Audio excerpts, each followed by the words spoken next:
Yun, so we're here sa kilometer 23 guys. Yan, sa mga stopover ng NLEX. So nakakain na kami sa yun. Dito kami ngayon sa Petrol NLEX, no? We just ate sa Hapchan. So meron dito ang Cafe France. Kanina doon sa may yung matamis, yung matamis gum? Donut? Krispy Kreme. Dito rin guys, may Burger King. Kaya marami pwedeng kainan. Hindi kayo magugutom sa sa Petrol na ito.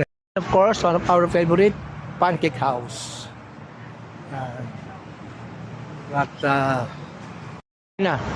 Starbucks. Bango na, amin ko kahit nakasarado yung kanilang window. Amin. Let's enter Starbucks. Parang gusto ko muna parang gusto ko kamo Yun, no? Alright. Good.